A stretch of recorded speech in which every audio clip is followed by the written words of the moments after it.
continuation to our lecture series on suppository dosage form, its principles and understanding, we will be taking up in the session 2 its various disadvantages and the criteria for selecting ideal suppository bases. In our previous lecture, we have discussed the introduction to the topic by covering the definition, types of suppositories and also the advantages of such a dosage form. Now, talking about its disadvantages, it is very important to mention that always there are pros and cons for everything which we understand. So, having understood the advantages, it is wise to know what could be the limitations of such a dosage form which we are talking on. Suppositories, when we talk about disadvantages, the first and foremost comes is aesthetic objection. Now, when we talk about aesthetic objection, it is because it is to be administered or inserted into the body cavities. So, whenever we are talking of body cavities, especially rectum, vagina or the urethra, it needs privacy. So, patient administration cannot be self, that is one limitation. And the second is that you need privacy. You need a healthcare personnel to administer these delivery systems into the body cavities. So, aesthetically the patient may not feel it comfortable and he may desire privacy for the drug administration. So, that is a bigger limitation or the biggest limitation of such a delivery system. That is why these dosage forms are not very popular as compared to a tablet or a capsule. The second disadvantage is leakage from the body. As we have already understood in the definition that these drugs either disperse or dissolve. So, when they are dissolving in a body cavity, there is a tendency that when they melt and dissolve, they might leak out from the body cavity. And this is generally seen with vagina and urethral products rather than the suppository which is meant for rectal use. So, when there is leakage, it may lead to patient inconvenience and also at times it could be embarrassment for the patient, as it could be very obvious that he is not very comfortable when this kind of problem is seen. The next disadvantage is unpredictable absorption. Although we contradict this statement with an advantage when we discussed advantages of this dosage form, that it is very beneficial for better uptake of drug and with respect of its bioavailability, it is also one of the limitations that sometimes the absorption cannot be predicted based on its disturbance in the placement in the body cavity. Although the rectal cavity is the target site, but if the drug in the form of a suppository is not inserted correctly to the right depth, then it may bring in difference in the absorption behavior. And for that reason, it is very important that a skilled person or a person who is trained to insert these delivery system should be at rescue for the patient. And already we have discussed under advantages that this type of dosage form helps in prolonging the drug action.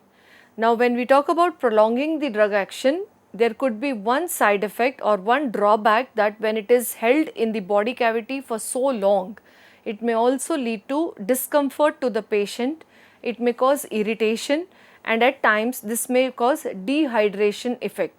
It may absorb the water present in the body fluids and it may leave it dehydrated. So, this could be a major concern.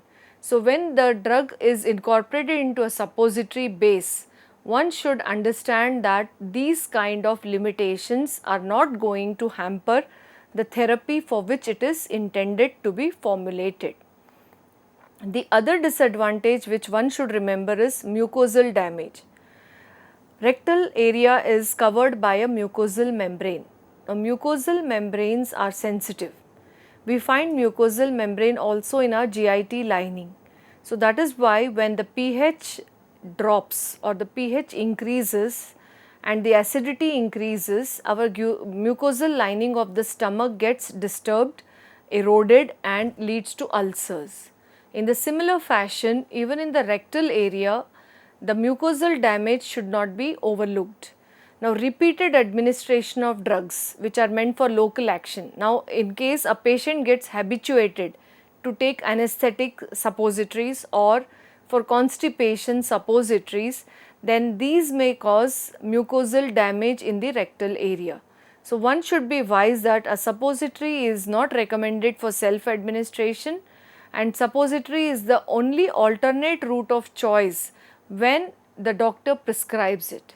So, this is very important to note that although it has flexibility with therapy, but it has its own limitations that it should not be misused. That is very important to note, that the mucosal damage, because if there is a mucosal damage, even the rectal area will lead to bleeding. So, the patient will stain his clothes because the bleeding which is in the rectal area will be obviously leaked out of the body. So, this has to be borne in mind. So, this could be one of the major drawbacks of using repeated suppository administration on longer use. So, having understood the merits and demerits, we have to understand how to go about the formulation aspect. As a formulator, we have to understand the theory, we need to understand its merits and demerits, category of drugs which should be selected, and now talking about the selection of base. The base is the vital character, vital ingredient whose ideal characteristic will play a key role in the performance of the product. So, when we talk about the ideal characteristics, we lay down as many as characteristics possible, because if a base which is selected for making a suppository, it complies with the conditions which we desire, then this product could be very beneficial and it could be the optimized kind of formulation for the patient therapy. So, talking about the ideal characteristics of a suppository base, the first and foremost is the base whichever is used, either from oleaginous side or from hydrophilic side. The base should be having the ability to retain its shape for insertion at room temperature, because suppositories are inserted into body cavities, they need to have a particular shape. It is generally, in common language we call it as bullet shaped. It should be tapering on one side so that insertion is very easy, and at the same time it should also be hard enough so that when a push is given to be inserted into the rectal or the vaginal cavity, it can easily pass through the area. So, for that reason the selection of base is very important. Neither it should be too hard, neither it should be too soft, it should be very compatible. It should also have the ability to retain the shape, because manufacturing, we have already discussed, it could be either made using a mold or it could be directly compressed. So, when we are using a mold, we need the shape of the mold. When it is compressed, the compression force and the die cavity which is used will determine the shape. Ideally, torpedo shaped or bullet shaped suppositories are preferred. Second characteristic which we look is that it should soften below 30 degree, because the human body temperature is 37 degrees centigrade. So, if it starts melting below 37 degree, it will become too soft before it is inserted into the body cavity. So, for that reason it should hold its shape at 37, but when it is inserted into the body cavity, it should start melting or dispersing once it comes in contact with body fluids. So, when it comes in contact with body fluids, it might either dissolve or it may swell and disperse, and the ingredient or the drug which is incorporated should be released out slowly into the body fluids. So, these are very vital characteristics while selecting a suppository base. The next characteristic is it should have a narrow and a sharp melting point range.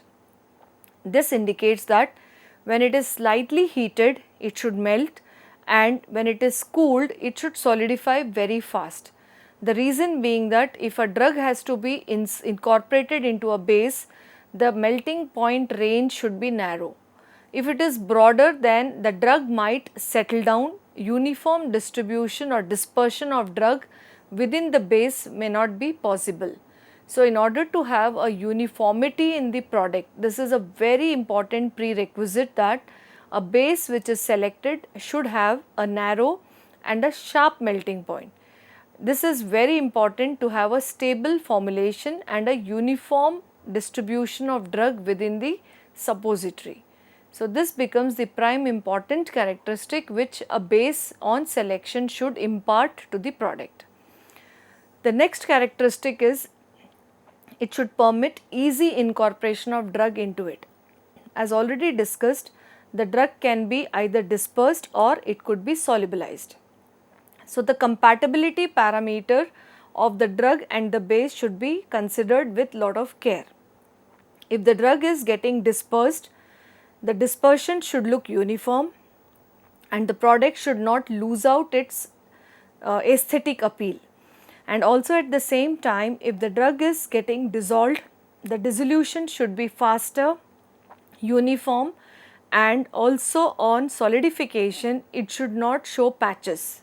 So, for that reason the drug which is incorporated into this kind of base should be very compatible. The selection has to be borne in mind that the compatibility of the selected base gels with the drug characteristic which is under formulation consideration.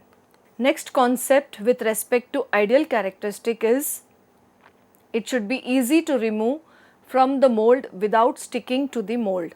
So, when a base is used and a mold is used for giving a shape to the suppository, it should not stick on to the mold surface, so that when the suppository is cooled and the molds are opened, the suppository should not stick to the mold surface, because when force is applied to release the adherence capacity, the mold may not be able to release it and the suppository will damage its shape, which is not acceptable. So, for that reason the lubrication of mold should be done before starting the preparation, so that on cooling the suppositories can be ejected out with lot of ease without losing its shape.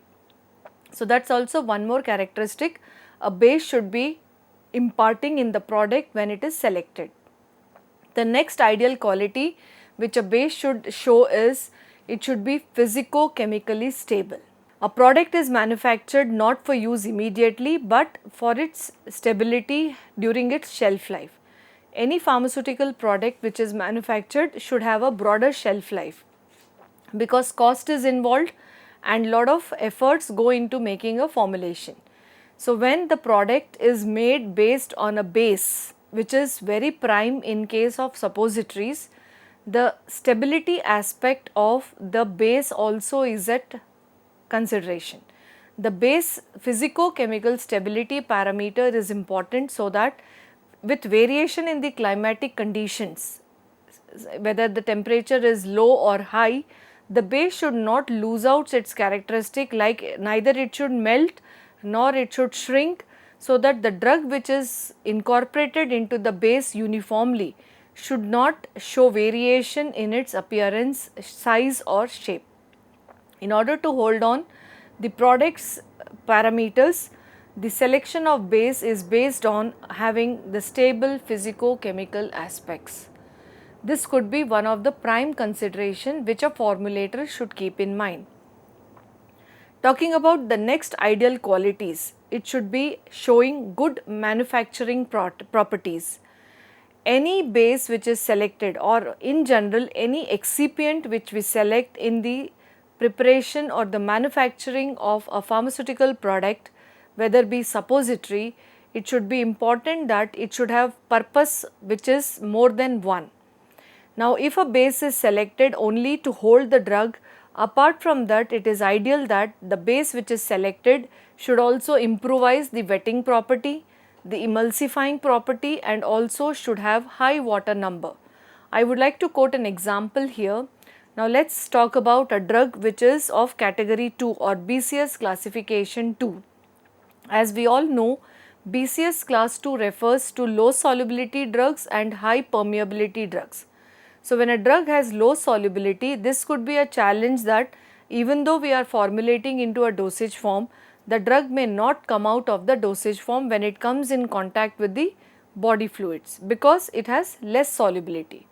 So when I am selecting a base while making a suppository having a BCS class 2 drug, and my base is imparting additional quality of improving the wetting quality, then my drug which is partially soluble or having a limitation of low solubility will be overcome, because the drug will undergo influence by the solvent property of the base which is selected. So we can have as the base to some extent water loving property or fat loving property. So based on this, the drug's solubility can be affected, and also to some extent emulsifying property. A drug which is very challenging to undergo solubility, we can cover it with the layer of the base which is taken in the suppository, and the emulsification of the drug will help to gel them with the base and also to make a uniform and a very appealing product. So that is the reason why we select a base with utmost consideration, that it has multifaceted role while preparing a suppository formulation. As it goes unsaid, very important and the most common kind of parameter which a formulator should look for is compatibility. Anything which goes into making a product should be compatible. They should all gel together. They should not create problem for each other. So when I talk about the compatibility parameter, whether it is one drug or variety of drugs which are taken, gel with the drug's property, and the base should not cause itself an inhibition in the drug release or absorption of drugs. Always as a formulator, one should remember in mind that we are rationalizing selection, but at the same time the selection should be justified, and the selection of excipients which goes into the formulation of a dosage form should be justified at each and every step, so that the end product which we started the purpose is achieved. And finally, the most important is it should be a safe product, it should not be non-irritant and non-sensitizing to the mucous membrane. So anything which is taken for remedy should not cause the damage itself. So the base which is selected should be safe, it should have non-irritancy, it should be causing no type of sensitivity reaction when it is inserted in the human body, and already as I mentioned, not sensitizing to the mucous membrane. So holistically speaking, this is very important to note that there are so many ideal characteristics which one has to understand. If you are selecting the right base, your half formulation is done. In a suppository, the most important and the most prime ingredient is selection of the base. That is why I have repeatedly emphasized and have listed down 10 qualities which an base should fulfill when it is taken for consideration in formulation of a suppository. Now in the coming series we will be talking about different types of bases. So to start with, I am just giving an overview in today's lecture that when we start with type of bases, because as I said, this is the backbone of the formulation of suppository, and one has to be very clear with what are the variety of bases which one can use for formulation of suppositories, not only knowing about them but also understanding which type of base is best suited while making a suppository of a particular drug type, whether it is a drug meant for constipation or for laxation or for sedation, whatever be the category. So as a formulator, you need to sit down and understand that which is my drug, what is my route, what is the purpose, and what is the time period for which my drug action is required, and finally what should be the performance expected out of the product which I am formulating. So when you are clear with all these concepts, a learner will be able to understand that out of the variety of choices available, which is the optimum type of base and the right selected base to formulate their suppository dosage form. So dear students, you have to be wise enough that understanding the level of the subject is important, but also it is important that you go to the next level, that you apply this knowledge and you are able to analyze that whatever you have prepared, how better it is, whether it is having the required prerequisites, and you can yourself do the evaluation, and finally you can come out with a creative formula which will be having an characteristics which is on par to the innovator product or the product which is already marketed. So, this levels of learning of a subject will make a student clear from understanding to applying his knowledge to analyzing and evaluating and finally creating a new product. So, dear students, in my lecture series I am trying my best to help you understand the topic. Then we will come to a phase where you will apply your knowledge and also you will be in a state to evaluate your things. And the second type of base which I will be talking, already I have given you the broader classification. So, just to revise, first we will be talking on oleaginous bases. The characteristic to remember with respect to oleaginous bases are, these are the bases which melt at body temperature. So, please remember we have two categories of broader bases, one being oleaginous, second being hydrophilic. When we talk about oleaginous, it is, you remember, as they melt at body temperature to release the drug. Medicament is nothing but the active ingredient, or we call it as drug. Examples could be cocoa butter, and the second type could be substitutes of cocoa butter, or we in general call them as synthetic fats. The second category of bases which we will be discussing elaborately is hydrophilic bases. Hydrophilic bases, as the name indicates, they help in solubilizing the drug because they are water loving or dispersibility in body cavities. So, we have body fluids in the human body. So, wherever the area of action, the body fluids will have more water content, and these hydrophilic bases will bring in dispersibility for poorly soluble drugs and solubility for highly soluble drugs, and help in dispersion and absorption of drugs into the systemic circulation.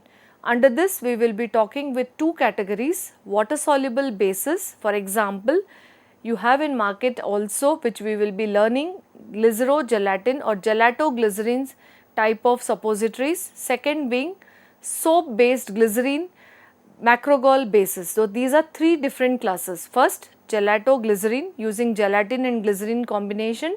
Second, soap glycerin using soap and glycerin. Third is macrogols. Macrogols are separate class of bases which can be used. And next category is water dispersible base, under which we will be studying emulsifying bases. So, in my subsequent series I will be discussing on these bases elaborately. So, dear students, just to summarize the learning outcomes from today's lecture, first and foremost we spoke about definition, which helped us to understand what is a suppository and what is meant by its route of administration. Because till date with conventional dosage forms we were talking only of oral route, but in today's time we have spoken about a route which is not regular route but other than oral route. So, here we have emphasized about rectum, vagina, urethra, ear and nose, broadly called as body cavities. Our second learning outcome from today's lecture is, we have identified and explained at least 3 advantages of using suppository as a delivery system. So, dear students, when a question arises, what are the merits of using this, I am sure you will be in a state to write at least 3 advantages of using a suppository dosage form. Also, we covered what are the identity parameters to explain at least 3 different types of suppository. So, when I discussed on types of bases, we have spoken on the suppositories can be identified based on what are the type of bases we can prepare a suppository, the method of manufacturing, the route of administration. So, dear learners, you can identify 3 different types of strategies and explain at least 3 different types of formulations which can be administered through rectal route. So, that was our learning outcome. We also have spoken about what are the demerits of using this as a delivery mode, because of course it has its own advantages, but we cannot shy away from the limitations of having challenges whenever these routes are used. So, when you are reaching out to a bedside of a patient, it is as a healthcare personnel, you have to convince the patient that this delivery system is going to be advantageous. But at the same time, you cannot outrule the disadvantages associated with such a dosage form. So, right orientation of the patient is important when you are administering such a product. And finally, we have classified the bases into different categories like oleaginous bases, hydrophilic bases. So, dear students, in my upcoming series subsequently, I will be touching on different types of suppository bases, because that is the prime important part of this topic, because generally you get classical questions out of what are the criteria of selection of bases first, second, discuss different type of bases, third, what is the rationality of using a particular base for a particular category of drug. So, dear learners, on discussion you will be in a state to answer these questions, and then we will shift on to evaluation parameters, and this is in synchronization with the syllabi laid by the Council of Pharmacy, and you will be empowered by reading through these lecture series and solving different questions arising out of the topic. So, I thank you all for patient listening. Thank you.